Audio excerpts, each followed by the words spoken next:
Bonjour à tous, ici Chaos. Aujourd'hui, on va essayer de répondre un petit peu à des interrogations qui reviennent assez souvent dans les commentaires, à savoir comment fait-on pour jouer à un catch the flag.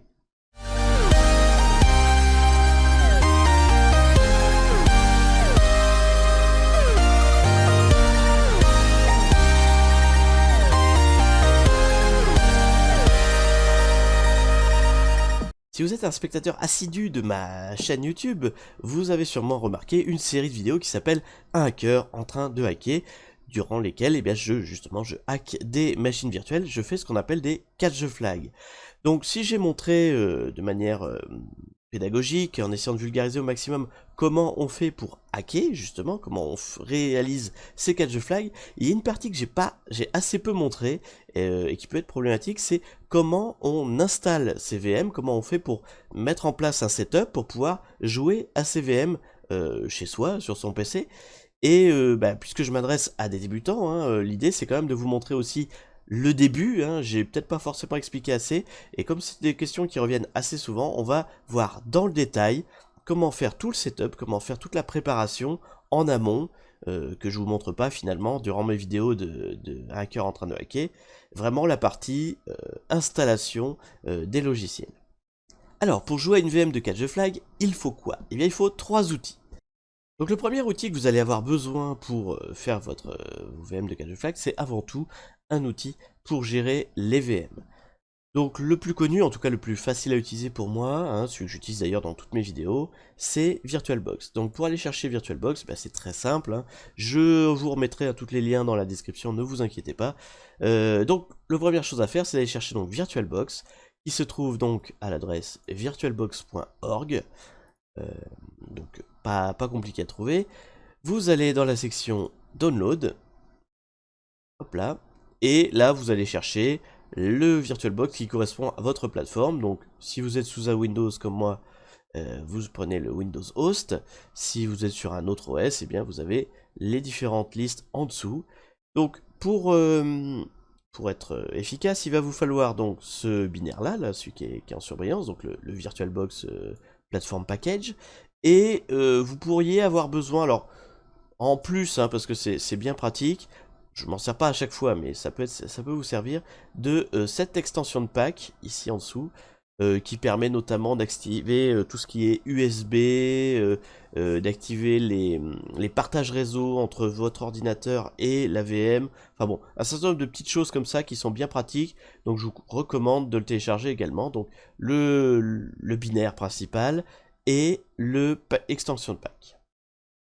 Donc ensuite, une fois que vous avez votre outil de gestion de VM, votre deuxième outil indispensable, ça va être l'outil de hacking, l'outil qui va vous permettre d'attaquer les VM de catch the flag. Donc en l'occurrence ici, on utilise, enfin moi dans toutes mes vidéos, j'utilise Kali Linux. Vous n'êtes pas obligé d'utiliser celui-là, hein, mais bon, moi je vous montre comment je fais dans mes vidéos. Donc c'est Kali Linux. Donc pour prendre les bonnes VM, vous allez dans Download Kali Linux. Là, vous avez tout un tas d'images de différentes distributions, de formes de Kali. C'est pas ça qui nous intéresse. En fait, vous allez tout en bas et vous allez voir, en fait, il y a un Kali Linux 64 ou 32, VMware ou VirtualBox. VBox. Donc, suivant ce que vous utilisez, nous ici on utilise VirtualBox. Donc, on va aller chercher Kali Linux, en l'occurrence 64 bits, VBox, donc VirtualBox, qui est en fait des VM toutes prêtes pour VirtualBox. Donc vous avez la même chose pour VMware si vous avez préféré utiliser VMware plutôt que VirtualBox. Donc on clique, hop là, offensive de notre page. On arrive ici, donc là il ne faut pas se tromper, hein, là par défaut il vous met sur les images VMware. Nous on veut les images VirtualBox qui sont ici. Et donc on veut le 64 bits. Donc c'est un fichier en fait OVA, c'est le format des fichiers VirtualBox. Vous appuyez, alors là en l'occurrence vous avez le choix entre le torrent ou le téléchargement direct. Moi je vais prendre le torrent. Et donc vous téléchargez votre Kali Linux spécial VirtualBox.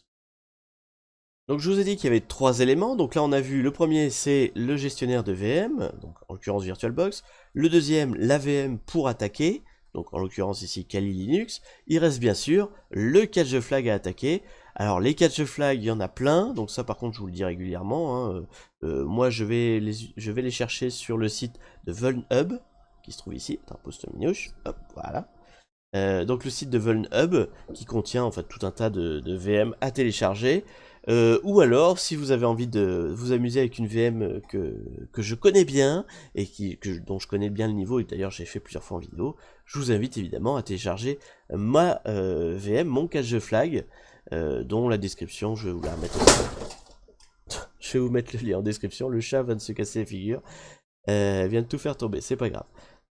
Donc on récapitule pour voir si vous avez bien tout téléchargé. Donc il nous faut VirtualBox, le gestionnaire de VM, l'extension de VirtualBox, c'est une option mais il faut la prendre.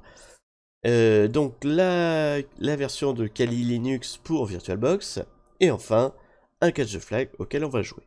Donc première étape bien sûr c'est d'installer VirtualBox et son extension. Ça je vais pas le refaire parce que moi je l'ai déjà installé.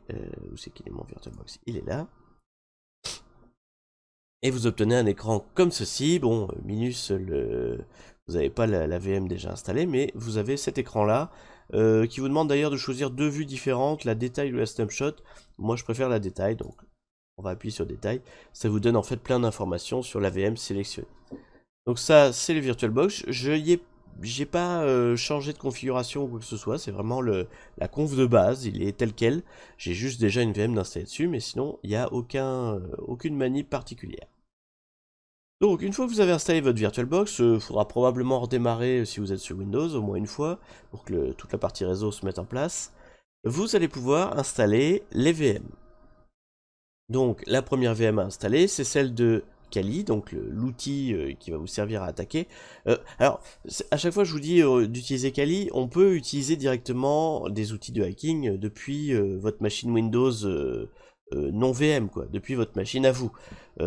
C'est pratique pour faire certaines choses, je l'avais fait sur certains lives, les tout premiers, mais bon, dans l'ensemble, le plus simple, c'est quand même d'avoir une VM Kali ou autre, mais qui va contenir du coup tous les outils. Ça vous évite d'installer séparément chaque outil quand vous en avez besoin, je sais pas, Nmap, SQLmap, enfin bon, tout ça. Là au moins dans le Kali, tous les outils sont déjà là, il n'y a plus qu'à s'en servir, il y en a même plusieurs pour faire chaque méthodologie, donc autant utiliser ça, c'est déjà tout prêt. Donc pour installer VM, bah, c'est très simple, il suffit de cliquer dessus, et ça va vous ouvrir, voilà, Kali, pas Kali, VirtualBox, avec les options pour importer la VM. Donc en fait par défaut il va vous indiquer toutes les options prévues pour cette VM là. Donc par exemple Kali, là il a déjà un certain nombre de choses pré-remplies, pré-réglées. Vous n'y touchez pas, vous laissez faire, c'est très bien comme ça.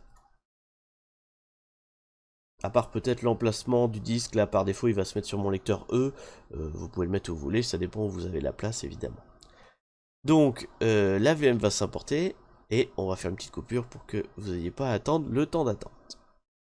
Donc voilà, la VM est importée, on la voit apparaître en fait dans la liste de gauche, hein, ici, hop là.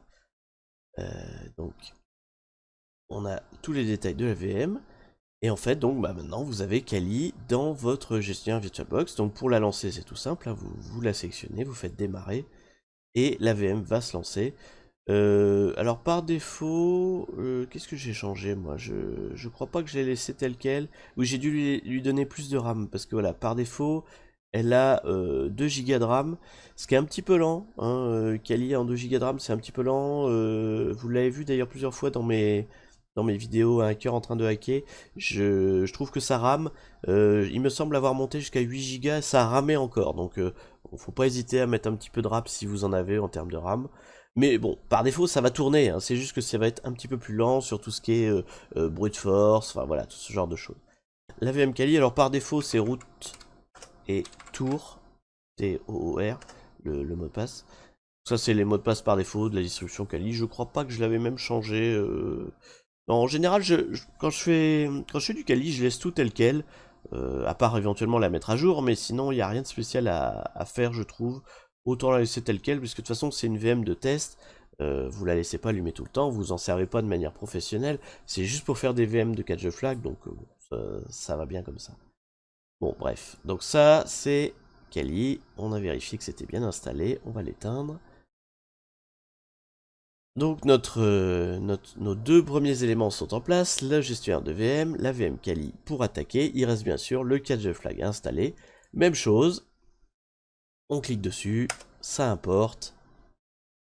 Hop, on l'importe avec les spécifications telles quelles, on n'a rien à toucher, hop, voilà.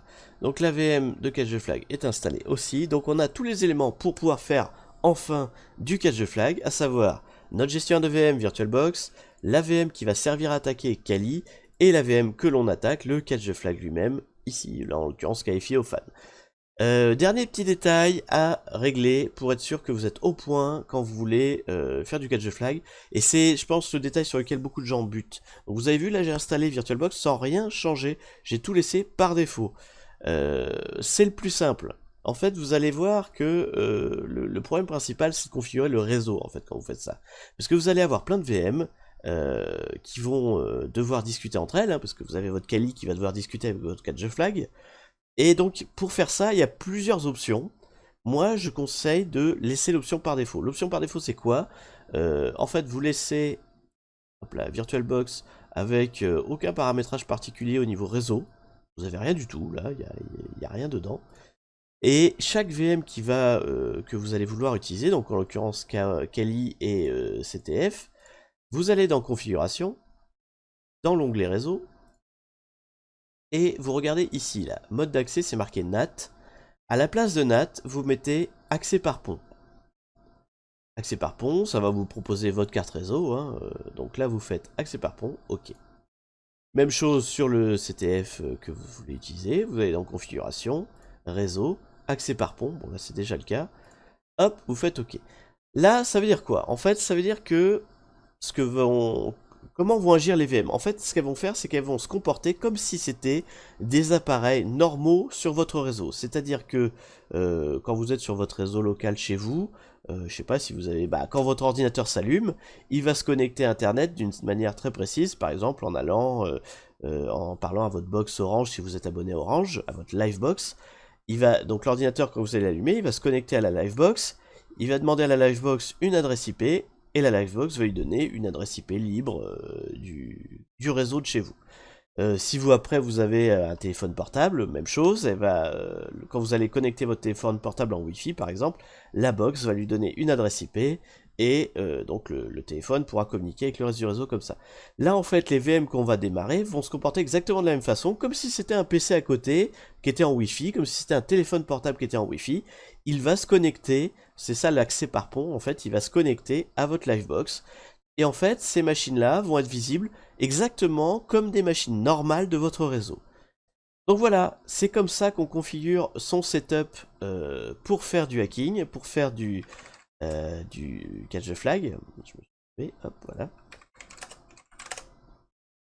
Et donc c'est à partir de là, donc quand on fait du catch the flag, hein, on a démarré sa VM, on la met de côté parce que c'est pas sur la VM qu'on va travailler. On se met sur sa VM Kali, qui est la VM qui contient les programmes d'attaque, et à partir de là, c'est là qu'on va attaquer. Alors, effectivement, 2 Go c'est vraiment pas assez, hein. Et donc en fait, à partir de là, le Nmap, etc., tout ce qu'on a l'habitude de faire. Hop là, oui, tiens, j'ai pas changé le clavier. Donc, première chose à faire quand vous aurez votre Kali, c'est de la mettre à jour et de mettre le clavier français. Ça, je vous le montre pas dans la vidéo, vous regarderez les tutos sur Kali. Et donc, hop là. 92, on sait que c'est 168, 1, 34, hop là je lance, et vous voyez que la machine Kali voit la VM catch the flag, puisqu'on sait qu'elle était en 34, et donc elle l'a scanné, etc. Et là on peut commencer notre catch the flag, on peut travailler, etc. Voilà la phase en amont, l'espèce de tuto pour que vous puissiez jouez aussi au catch the flag, y compris quand vous êtes des grands débutants, parce qu'il n'y a pas de raison, hein. Moi je fais des vidéos pour tout le monde, y compris pour les débutants, surtout pour les débutants même, quelque part. Donc j'espère que vous aurez tout compris cette fois. Si vous avez quand même des questions, n'hésitez pas à les poser en commentaire bien sûr.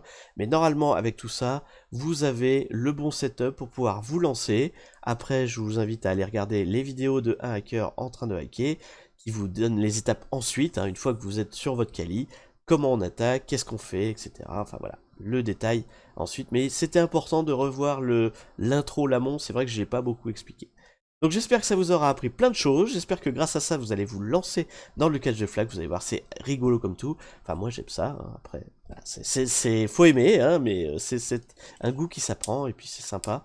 Et j'espère que du coup, grâce à moi, vous arriverez un jour à devenir les meilleurs catch flaggers, non, wargamers, non, il n'y a pas de nom, hackers tout simplement, de l'univers, grâce à ces vidéos d'apprentissage. Voilà, je vous dis sur ce, à la prochaine, je ne sais pas quand, je ne sais pas où, je ne sais pas qu'est-ce. Regardez le calendrier des lives pour en savoir plus, et je vous dis à la prochaine, salut!